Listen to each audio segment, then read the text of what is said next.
What is up, Sexy Beast? Crazy Rabbit here, and today we're going to be looking at the Black Ops 1 Thundergun and the Black Ops 3 Thundergun, so let's go ahead and get the shit started. So this isn't really going to be a versus as much as it is going to be a comparison because, I mean, they're the Thunderguns. We know exactly how good the Thunderguns actually are. So to start this off, I'm going to go ahead and let you guys watch and listen to each of these so that way you can sort of get a feel for them, and then we'll get into some other stuff.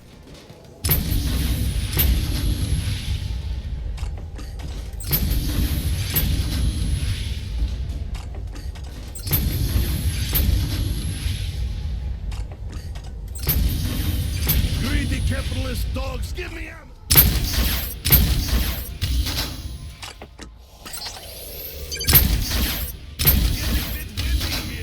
Alright, so the first thing we're going to be looking at is the fire rate and reload speed, because those are really all you can sort of look at with the Thundergun, because it would be really hard to kind of judge like the distance that these things can actually shoot, just because you have different perspectives on different games and different maps and stuff, so it'd be really hard to judge like distances. So really the only thing we can kind of look at with these two things is the fire rate and reload speed. And when it comes to fire rate, I think they're the same. I think the amount of time it takes for you to shoot and then to start reloading is the exact same. Now the only real difference is the reload speed. When it comes to reload speed, the Black Ops 1 Thundergun is a little bit faster just because the animation is a little bit shorter. So in the Black Ops 3 version, that little circular disc that actually holds like the ammo for the Thundergun doesn't pop out as soon as you're done shooting. Your character actually has to shake it out.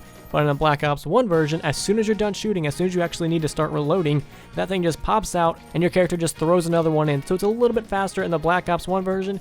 Not by much, but it is still a little bit faster, so you can actually notice it when I'm just shooting back to back to back, and then I reload and then I shoot back to back again. You can notice that the Black Ops 1 version does pull away from the Black Ops 3 version just a teeny tiny bit. But when it comes to actually fire rate, they're the same. The only thing that really is different is the reload speed. Alright, and now we're going to do the upgraded version, so I'll let you guys watch and listen to each of these upgraded ones.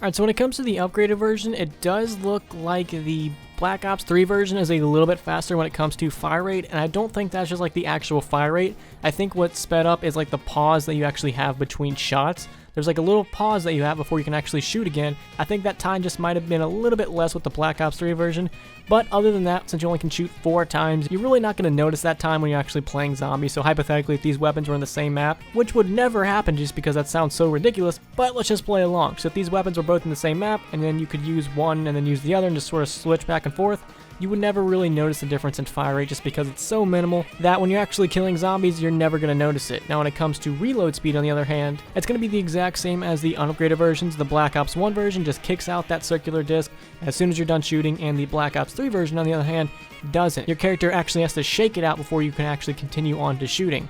And I really don't think that you're going to notice that reload speed, because when I first started using the Black Ops 3 Thundergun, I never noticed it. I literally thought it was the exact same thing as the Black Ops 1 version, but I didn't notice there was a difference until I actually made this video. I started playing with the Black Ops 1 version. I was like, something just seems a little bit off, and then when I actually put them side by side, I was like, oh, that's what it is. This one's just a teeny tiny bit faster, but when you're playing zombies, you would never notice this. Alright, so now we're going to throw on 2 perks, Double Tap and Speed Cola, and this was actually pretty interesting. When you have perks on, it literally makes the difference in reload speed and everything else irrelevant, just because you move so fast. Now, of course, the Black Ops 1 version is going to be a little bit faster, but with the Thundergun, since you only have 4 shots, and it's just such a low number, that you would really never notice that there's a difference. There is still a difference, but these perks are just so fast that you really don't even notice it anymore. So I thought that was pretty interesting. When you actually throw on perks, it really kind of makes the difference unnoticeable, just because you're reloading so much faster.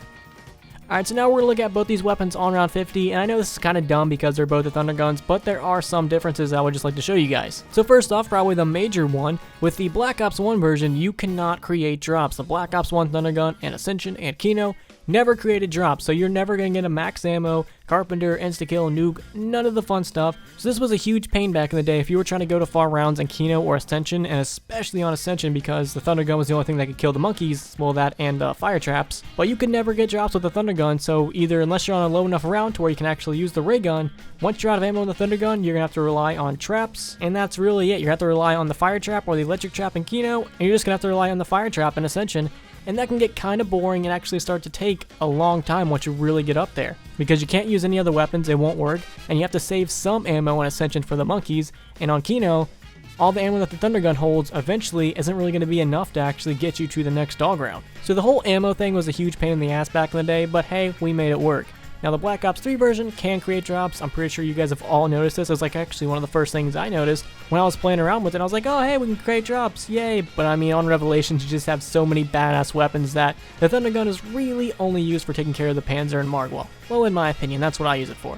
But you still can create drops with the Thundergun on Black Ops 3, which makes it much better than the Black Ops 1 version. And also something else that I noticed on the Black Ops 1 version of the Thundergun, if you look at those lights around that circle, that's basically telling you how much ammo you have, so whenever you actually shoot, one of those lights goes out, and on the Black Ops 3 version that does not happen, which is kind of a bummer. I really kind of liked that thing about the Black Ops 1 version. It was just one of those little aesthetic things that I kind of liked and it pleased me, so I wish it would have returned, but unfortunately it does not. And also with the Black Ops 3 version, you have multiple different back punch skins. You don't just have to go with the one that I have. You can also get a blue one and a green one, I believe. And I think those are it. You only get red, blue, and green. There might be more. I really can't remember off the top of my head. But you can have multiple different pack punch skins with the Black Ops 3 Thundergun, and the Black Ops 1 Thundergun only has that one pack punch skin. Now I do like the Black Ops 1 pack punch skins. It's definitely one of my favorite.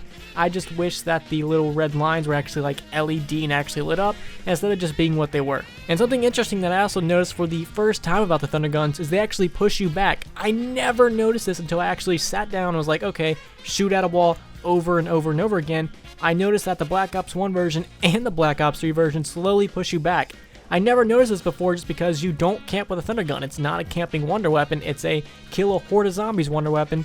So I really just never stood still and used a Thundergun like this, and when I did I was like, oh hey, it actually pushes you back, similar to the ray gun and a lot of other wonder weapons. So I just thought that was pretty interesting. You're never going to notice it when you're actually playing zombies unless you're just sitting in a corner camping, which you shouldn't really do with a Thundergun. But if you're just using these weapons as you normally would, you would never notice this. So I'm very curious to know, do you guys enjoy the Thundergun? Is it like one of your favorite wonder weapons? If so, let me know in the comments. So if you guys could, please leave a like and subscribe if you haven't already. Peace!